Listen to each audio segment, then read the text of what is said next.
Assalamu alaikum. Hello, everybody. I hope I'm visible and you are visible to me either.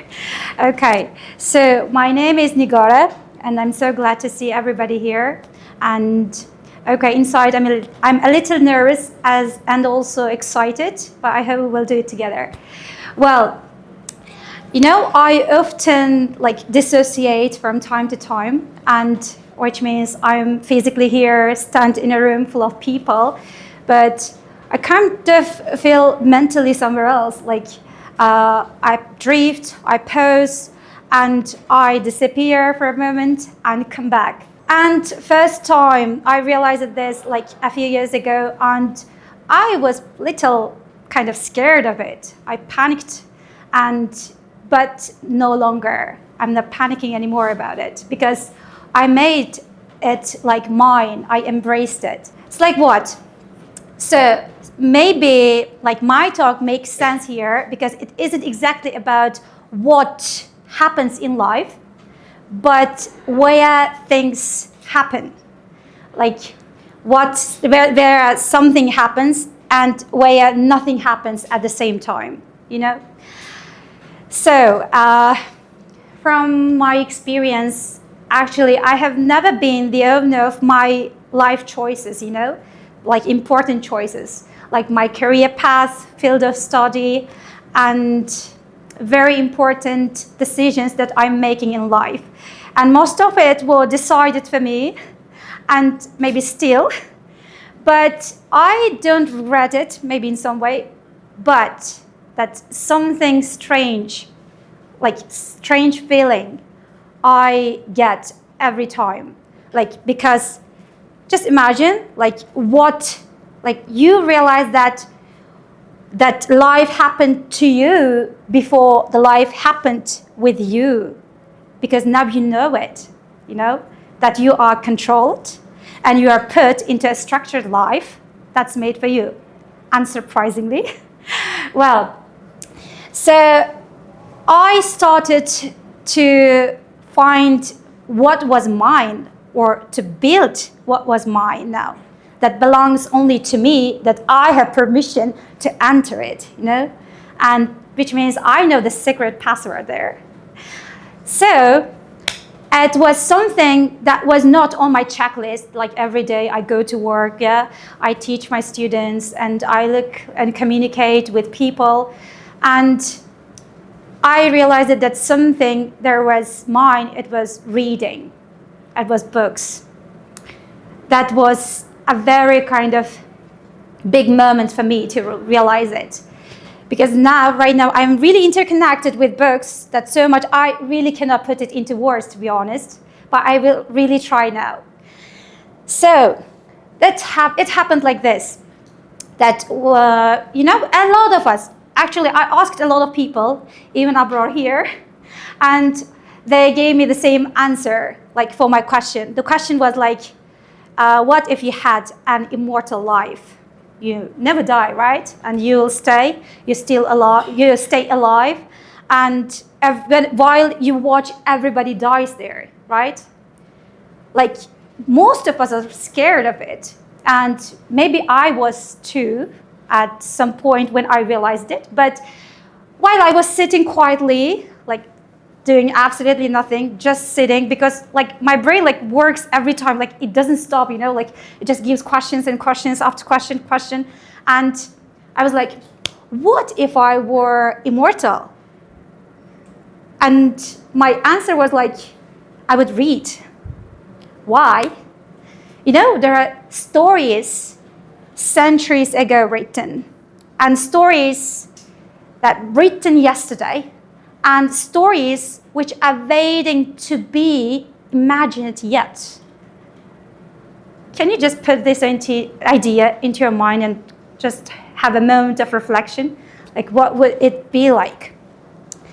And there was this one interview with Keanu Reeves. I think everybody knows him, right? From the movie The Matrix. And the interview was about that movie. And there was something he talked about a conversation with a young girl. And that young girl asked what the movie was about, that at dinner, and then he explained it like it's about the world looks real but isn't, which is constructed and controlled by machines. But you still wake up, you go to work, you eat, you still you live your life, you do the same thing. And then girl kind of gave a little disturbing question for me. It was a little disturbing for me. So why would you fight it? It's constructed, controlled, but why would you fight it, right? Because, you don't realize that that's constructed. And why resist? Because you still live, you still eat, you still go to work, you still do the same thing. And that question stayed with him. So what if it's controlled? Why are we trying to fight it? It was not about winning or destroying the system, It was about actually knowing that your own ideas, that your mind, your brain, that your soul that belongs to you inside. Yes, outside is controlled and constructed, but inside only belongs to you, that hasn't been programmed, And here, to me, books came, and I kind of kept returning to it again and again. Books. Why? It gets complicated. My relationship with books got complicated, intense, where it's something very overwhelming, love-hate relationship. Why? Books don't only comfort you when you're sad, actually, or when you're lost. It doesn't guide you somewhere, but it challenges you and it disturbs you with disturbing truths that we don't know yet. And a lot of people avoid fiction. There was one picture here. I'm sorry I couldn't put it here, but a lot of people avoid fiction world. We don't read a lot of fiction, and I asked for I kind of conducted a survey on it here in Uzbekistan, and many people don't prefer it. And I'm not judging anybody. It's just everybody has their own way of surviving in the world, right? So it's just but there was something interesting about neuroscience, When neuroscience told me something interesting, when people read fiction, imagination activates, and different areas of the brain light up, and they come together, make connections.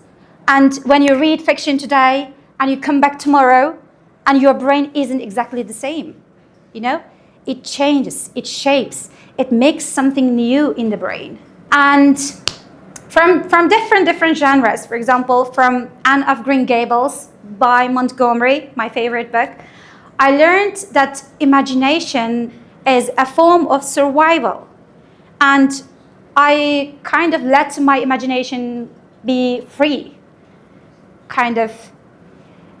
It was very big moment for me, because I used to put myself into the mold, I should be this, I should do this, I should be like this. And then this imagination came, and I grab the future of me. I could walk into the past. I could leave the present, and I could be in a future that doesn't exist yet. No physics, right? No quantum physics, and no black holes theory, and no time machine.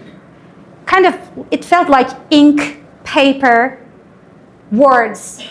They can definitely, for me, bend time here. All about is time here.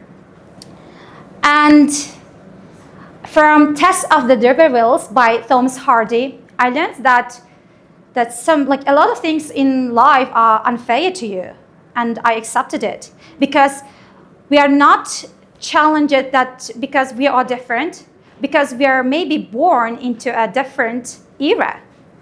And I learned from Game of Thrones and Dune, different books, that systems, that society built, like, let's say, consequences of our actions, and loyalty, ambition here, and this power, they rise and fall, and society adjusts to it, right? And I learned a lot of things from them. And one thing, like, I gave you like different genres, different tones of books, right? And different worlds here. And I could be everywhere at the same time. And there was also, like, they are different in these three aspects, but they are the same when I opened them, because I see it from different person's perspective, right? It's not me now. It's like someone else in the book, and I'm that person. And it opened a door for me for imagination, like quite bigger, where everything happens and nothing happens outside world. But internally, you are going through everything. And here I want to say this last sentence. People can tell you what to do with your life, but they cannot tell you what to imagine inside. Control your inside, even though you have no control over outside. Thank you.